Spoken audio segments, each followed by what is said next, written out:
ये है Elon Musk का $300 मिलियन का जेट कलेक्शन और इसमें ऐसे फीचर्स हैं जो आप इमेजिन भी नहीं कर सकते।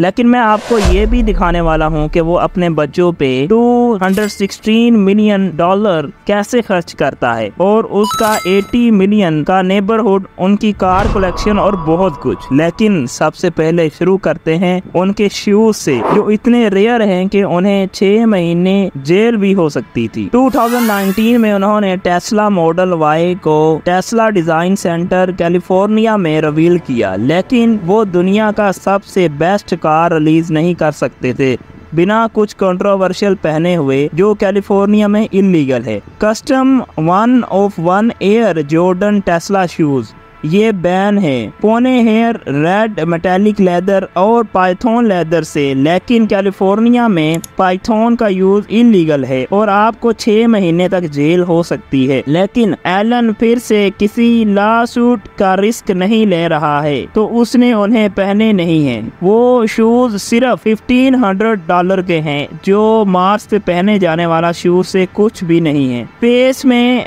टाइम थोड़ा अलग चलता है और उसको अपने गेम ऑन पॉइंट रखना था, तो उसने टैग हीरो को कॉल किया और कुछ स्पेशल बनाने को कहा और ये ही मिला उससे। ये है limited edition Carrera 1887 SpaceX, जो कि 50th एनिवर्सरी के दौरान रिलीज हुई थी of the first Swiss watch worn in space. आप ये वॉच $10K में खरीद सकते हैं। तो जब एलन जमीन पे है, उसने अपना लेवल उठाने का डिसाइड किया। उसने $50K का ऑड मेयर्स प्यूगुट खरीदा और $200,000 का रिचर्ड मिली भी। ये क्रेजी है, लेकिन उसकी car collection out of the world है। वही उसने अपनी पर्सनल $100,000 की टेस्ला रोडस्टर को एक रॉकेट पे डालकर स्पेस में भेज दिया। उसने पूरे इवेंट को लाइव स्ट्रीम भी किया और आप ट्रैक कर सकते हैं कि ये स्पेस में कहाँ है। और क्योंकि वो वापस नहीं आएगी, उसने एक और खरीद लिया। लेकिन एलन सिर्फ टेस्लास का ओनर नहीं है, क्योंकि उसने पहला मास प्रोड्यूस्ड इलेक्ट्रिक कार बनाया, तो जरूरी है कि वो पहला मास प्रोड्यूस्ड गैस कार भी रखे। 1920 का फोर्ड मॉडल T, वो कार बेयरली चलती है और उसकी कॉस्ट $25,000 है। लेकिन क्या आपने सुना है कि उसका ड्रीम कार भी एक गैस कार था? जब एलन 17 साल का था, उसने जैगुआर E-टाइप को एक मैगजीन में देखा और तुरंत उसे प्यार हो गया। लेकिन उस वक्त एलन ब्रोक था जैसे बाकी सब। उसके पास सिर्फ $2,000 और $100 का डेब्ट से। लेकिन जैसे ही उसने थोड़ा पैसा कमाया, उसने तुरंत वो कार ले ली।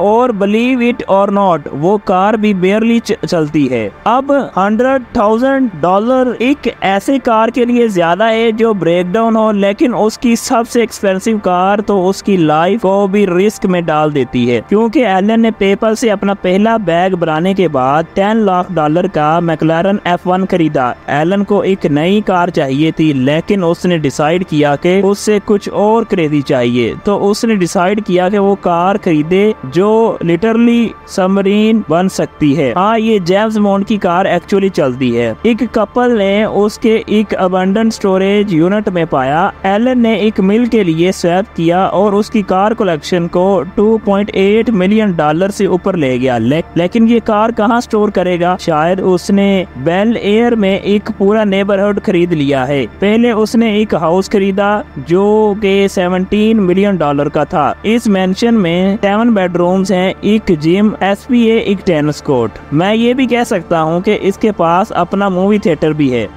कि एलन ने विली वोंका का हाउस खरीद लिया है, जो कि बाहर से नॉर्मल लगता है, लेकिन अंदर कुछ अजीब चीजें हैं। क्या आपके पास जीन वाइल्डर का हाउस नहीं है? एलन उस क्रीपी एस हाउस में नहीं रहना चाहता था, तो उसने इसे अपने बच्चों के लिए एक स्कूल बना दिया। मैं एक दुनिया के अमीर इंसान को नहीं क्वेश्चन करूंगा, क्योंकि वो 80 मिलियन का नेबरहुड अफोर्ड कर सकता है। टेस्ला के पैसे अच्छे लगते हैं, तो ऑब्वियसली डायमंड टेस्ला रिंग लेने देने का टाइम आ गया है। और एलन यूजली डायमंड को फ्लेक्स नहीं करता, लेकिन क्योंकि ये बेन बेलर ने गिफ्ट किया है तो उसने अलो कर दिया। उसने एक ज्वेलरी पीस खरीदा, लेकिन वो अपने लिए नहीं, उसके फादर इमरलेट माइन से उसने अपने कॉलेज गर्लफ्रेंड को एक green emerald 14 carat gold necklace पे गिफ्ट किया। और जब उनकी ब्रेकअप हुई शायद उसको इतना बुरा नहीं लगा जितना मैं लगता। 50,000 खर्च करके, लेकिन उसकी सेकंड वाइफ को मिलियंस मिले, क्योंकि जब एलन को पता चला कि गर्ल्स को रिंग कितनी पसंद है तो उसने अपने न्यू गर्ल के लिए 3 अलग अलग एंगेजमेंट रिंग खरीद ली। पहली रिंग 100 बैंड्स की थी, लेकिन क्योंकि एलन मिलियंस कमा रहा था उसने उसको चीप बोला, तो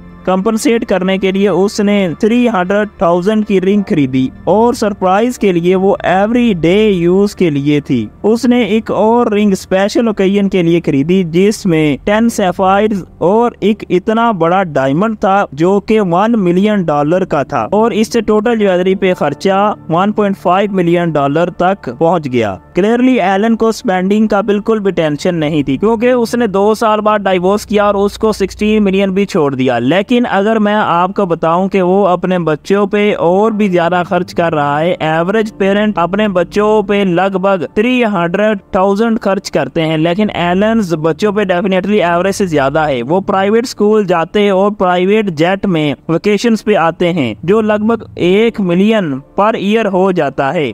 तो वो एक बच्चे पे कम से कम $24 मिलियन खर्च कर रहा है, लेकिन उसके 9 बच्चे हैं तो उसने $216 मिलियन हो जाता है। अब ये एक्सपेंसिव है, लेकिन उसको मल्टीपल जेट खरीदने में शायद ही परवाह हो। एलन ने सिर्फ एक जेट नहीं रखा, तो ऑब्वियसली उसने 5 जेट्स खरीद लिए। उसका पहला जेट कॉस्ट किया 26 मिलियन और इसमें टिपिकल रिक्लीनर सीट्स, डाइनिंग रूम और बेडरूम, लेकिन उसने ये तब खरीदा जब वो बिलियनियर नहीं था। तो जैसे ही उसने मिलियनियर से बिलियनियर की तरफ लेवल अप किया तो वो टेलर स्विफ्ट जैसे छोटे जेट में कन्वर्ट हो गया। उसके सेकंड जेट ने 35 मिलियन का कॉस्ट की और 1.2 मिलियन किलोमीटर ट्रेवल कर रहा है। ये भी लग्जरी से भरा हुआ है और इसमें कंफर्टेबल लेदर सीट्स हैं, एक फैमिली सूट, एक कॉन्फ्रेंस रूम और एक मास्टर बेडरूम है, लेकिन कॉस्ट $75 मिलियन थी और इसे भी लार्जर और एक्स्ट्रावेगेंट है। कोई नहीं सोचता कि एलन ने ये लास्ट ईयर खरीदा जब वो बेयरली पॉकेट मनी का स्पेंडर है। और लास्ट जेट उसका नाम फाल्कन 9 है, वो भी $40 मिलियन से कम नहीं। ये डेफिनेटली गवर्नमेंट मिशन के लिए नहीं बनाया गया था और वो अपनी रॉकेट्स की तरह जहाँ चाहे उतार सकता है। वो और भी एम्बिशियस है अपने प्राइवेट जेट्स और अपने बच्चों को स्कूल पे खर्चा करने के लिए, क्योंकि उसके पास अब एक 2.6 बिलियन की कार कलेक्शन और 216 मिलियन का मेंशन है और वो भी उस कहानी का एक हिस्सा है। मैं आपके सामने 5 साल के बाद जब ये $10 बिलियन का मेंशन और 400 मिलियन का जेट कलेक्शन में बदल जाए तब वीडियो बनाऊंगा।